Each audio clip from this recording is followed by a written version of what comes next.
உங்கள் எல்லாருக்கும் தெரிஞ்சிருக்கும். நேற்று பார்த்தீங்கன்னா அமெரிக்காவோட அதிபர் பார்த்தீங்கன்னா பதவியேற்பு விழா நடந்தது. இது பார்த்தீங்கன்னா 47வது அதிபர் பதவியேற்பு விழா பார்த்தீங்கன்னா நடந்தது. அதில் பார்த்தீங்கன்னா நம்ம டொனால்ட் ட்ரம்ப் பார்த்தீங்கன்னா பதவியேற்றிருப்பார். ஸோ அவங்க பதவி ஏற்பதற்கு முன்னையே பார்த்தீங்கன்னா ஜனவரி மாதத்துலேருந்தே நான் பல மாற்றங்களை கொண்டு வருவேன்னு சொல்லியிருந்தார். இப்போ பார்த்தீங்கன்னா பதவி ஏற்றுட்டார்.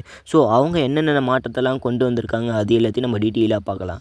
ஸோ அதுக்கு முன்னாடி நம்ம சேனலுக்கு நீங்கள் புதுசாக வந்தீங்கன்னா இந்த மாதிரி உலகத்தில் நடக்கிற விஷயமும் நம்ம தமிழ்நாட்டில் என்ன நடக்குது அது எல்லாத்தையும் நான் உங்களுக்கு டீகோட் பண்ணியிருப்பேன். ஸோ மறக்காம ஜிஎல் சந்துரை சப்ஸ்கிரைப் பண்ணி வச்சுட்டு வீடியோக்கு உங்களோட லைக்கை கொடுத்து உங்கள் ஃப்ரெண்ட்ஸுக்கு ஷேர் பண்ணுங்க. வாங்க வீடியோக்குள்ளே போகலாம். உங்கள் எல்லாருக்கும் தெரிஞ்சிருக்கும் நம்மளுடைய டொனால்ட் ட்ரம்ப்பை பற்றி. ஸோ அவங்க பார்த்தீங்கன்னா நல்லவர், வல்லவர், நாளும் தெரிஞ்சவர். ஸோ இதுக்கு முன்னாடி பார்த்தீங்கன்னா அமெரிக்காவோட அதிபராக இருந்தவர்னு உங்கள் எல்லாருக்கும் தெரிஞ்சிருக்கும். அவங்களுக்கு இன்னொரு முகம் இருக்குன்னு சொன்னால் அவங்களால நம்ப முடியுதா? அதாவது என்னடா பின்னாடி ஒரு முகம் இருக்கான்னு கேட்டிங்கன்னா அப்படிலாம் ஒன்றும் இல்லை. அவங்களோட டார்க் சைடை பற்றி தான் இந்த ஒரு வீடியோவில் தெரிஞ்சுக்க போகிறோம். ஸோ அவங்க பார்த்தீங்கன்னா சர்ச்சையில் எந்த ஒரு பிரச்சனையும் இல்லாதவங்களே கிடையாது. இவங்க மேலே பார்த்தீங்கன்னா எக்கச்சக்க கேஸுகள் இருக்குது. கிட்டத்தட்ட 5000க்கும் மேலே பார்த்தீங்கன்னா இவங்க மேலே பார்த்தீங்கன்னா கேஸ் போட்டிருக்காங்க. ஸோ அதில் டீகோட் பண்ண போகிறேன் இந்த ஒரு வீடியோவில். மறக்காமல் லைக் கொடுத்துருப்பாங்க. இவங்க பார்த்தீங்கன்னா சாதாரணமான ஆளே கிடையாது. சின்ன வயசுலேருந்து துருன்னு இருந்து அடம் பிடிச்சவங்களாம். ஸோ சண்டை போடுவாங்களாம். பல சண்டைகளில் போட்டிருக்காங்க. ஸோ அதிகமாக மோஸ்ட்டாக இவங்க போகிற இடங்கள்லாம் சண்டை வாங்காத வரவே மாட்டாங்களாம். அப்படி ஒரு ஆள் தான் இவர். இப்போ அமெரிக்காவோட அதிபராக இருக்கிற டொனால்ட் ட்ரம்ப் இவங்கள பார்த்தீங்கன்னா கலாய்க்காத ஆளே இல்லையா. அவங்க தலைமுடியிலிருந்து விரல் வரைக்கும் அவங்கள பார்த்தீங்கன்னா கலாய்ச்சி விட்டுருக்காங்க. ஸோ அது எல்லாத்தையும் நான் உங்களுக்கு டீட்டெயிலாக சொல்கிறேன். இவங்க பார்த்தீங்கன்னா எங்கே போனாலும் ஒரு நிகழ்ச்சிக்கு போனாலும் சரி, எதனா ஒரு ஈவெண்ட்டுக்கு போனாலும் சரி, ப்ரெஸ்ஸு வச்சு மீட்டப் பண்ணாலும் சரி, இவங்கள பார்த்தீங்கன்னா கலாய்க்காத மக்களே கிடையாது.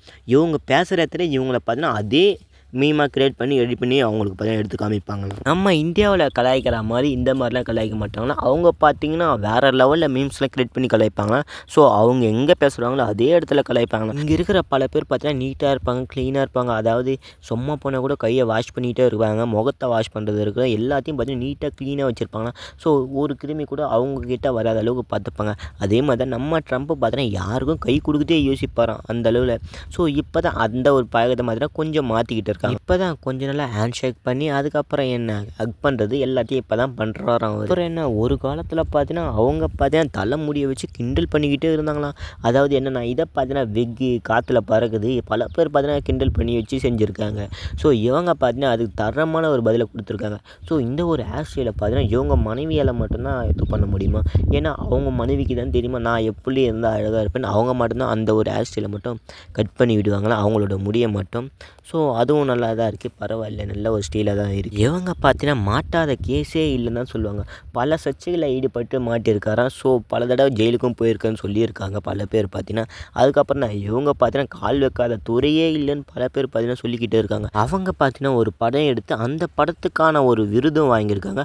ஸோ அது பார்த்தீங்கன்னா ஆஸ்கார் விருதுக்கும் மேலே அப்படிப்பட்ட ஒரு விருதான். ஸோ அதாவது ஒரு கேவலமான ஒரு நடிகருக்கு தரமான விருது அந்த ஒரு விருது பார்த்தீங்கன்னா. ஸோ இவங்க பார்த்தீங்கன்னா ஹீரோக்கு ஃப்ரெண்டாக இருந்து நடிச்சிருப்பாங்களாம். அந்த ஒரு விருது பார்த்தீங்கன்னா ரீசா விருதுன்னு சொல்லியிருக்காங்க.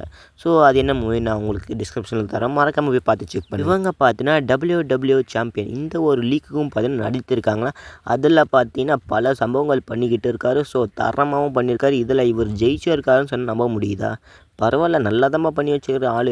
பிஸ்னஸில் தரமான ஆள்லாம் இவங்கள தான் சொல்லுவாங்க. ட்ரம்ப்பு பார்த்தீங்கன்னா சாதாரணமாக ஒரு ஆளே கிடையாது. டொனால்ட் ட்ரம்ப் இவங்க பார்த்தீங்கன்னா அமெரிக்காவோட அதிபராக 2வது தடவை பார்த்தீங்கன்னா பொறுப்பேற்றிருக்காரு.